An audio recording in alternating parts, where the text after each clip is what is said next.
All right, I now want to take Paley's presentation of the teleological argument or the design argument out of its analogical context and just consider the argument in its own terms.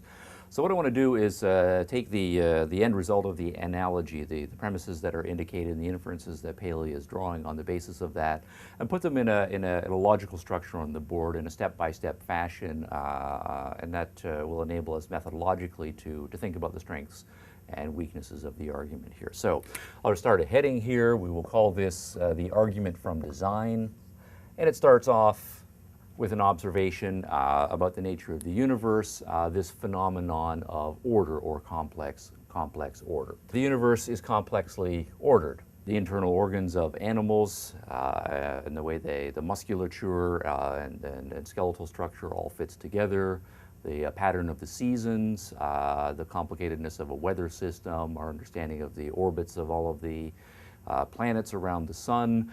Everywhere we look, there is a great deal of order, and in many cases the order is extraordinarily complex. The mathematical equations, the scientific theories that are necessary to account for it all involve a great deal of complexity.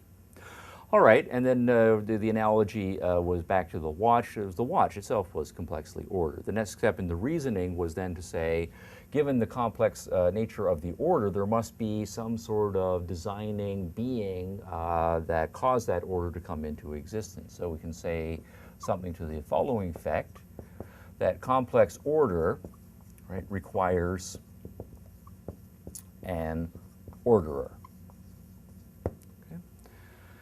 Just as the complex order in the watch, we don't think it just happened accidentally or through blind natural forces. We say in that case there must have been a watchmaker, an orderer, right, who brought the complex order that is the watch into being rather. And the same thing by analogy. The universe is complexly ordered, so it requires some sort of an orderer.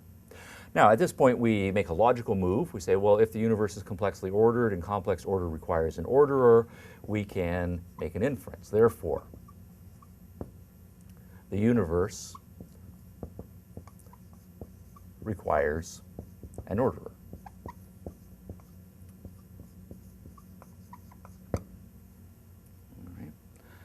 So we have two premises, or two claims that we're making here, and then we put those two claims together and make a logical inference. Now, the next step in the argument then is to say, if the universe requires an orderer, what kind of being must we suppose this orderer to be such that he, she, or it is capable of creating the complex order that the universe has? And here we would say, again, by analogy to the watchmaker, if we're looking at the watch, we say, wow, that would take a being that has a great deal of intelligence to be able to design and create something like this, has a great deal of power, right, to be a skill, being an existential manifestation of that intelligence. To be able to have a conception and make that conception real requires a great deal of powerful skill. So, exalting that to the universe-wide scale, the orderer, if he, she, or it is going to complexly order the universe, that being must be even more intelligent, even more powerful. So we can say something like the following: the orderer, right, must be very intelligent and powerful.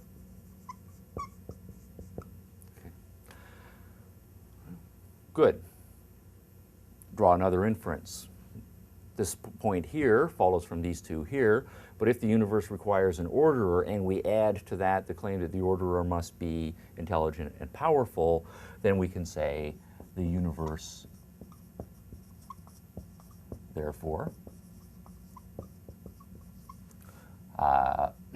has an intelligent and powerful orderer. Okay, good. Now this is a fairly unwieldy phrase, intelligent and powerful orderer, or very intelligent and powerful orderer, or highly intelligent and powerful orderer. how much we can still argue about. But rather than just referring all the time to an intelligent and powerful orderer, let's substitute a shorthand tag.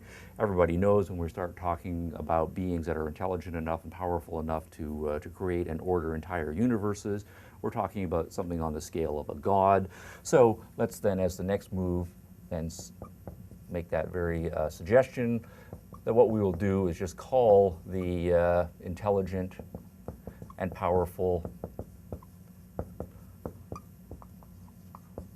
orderer God. And if there is such a thing, an intelligent and powerful orderer, and we're going to call him God, we can say, well, therefore, God exists. All right, fair enough. And that is a condensed version of the argument from design laid out in logical format. All right, now next question I want to turn to is, while we can understand the intuitive appeal to this argument, and it certainly does have a great deal of strength, it is nonetheless a controversial argument, and there's been a great deal of back and forth philosophically and theologically over just how much it does or it does not prove. And so I want to turn then to some of the criticisms of the argument, and we'll enter into a mini debate here over that issue of the strength of the argument.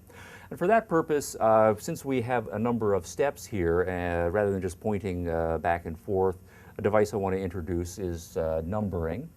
And so we have a number of steps in this argument here and claims that are being made. So I'm just going to number each step.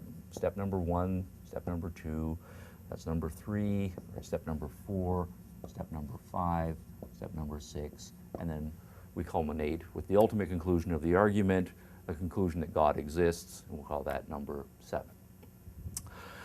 Okay, how do we go about next assessing the strength of this argument? Whether starting from here we should go through all the way, accepting each step, and reaching the conclusion that yes, this conclusion does follow strongly, and so therefore, if I didn't believe in God already, I do come to believe in the existence of God, or if I already had a belief in the existence of God, I now have more logical support for that belief. Well, one way of doing so is to break the argument down and consider it step by step, and so what I want to do is start another column over here, in which we will start to develop some possible criticisms or at least questions that are pertinent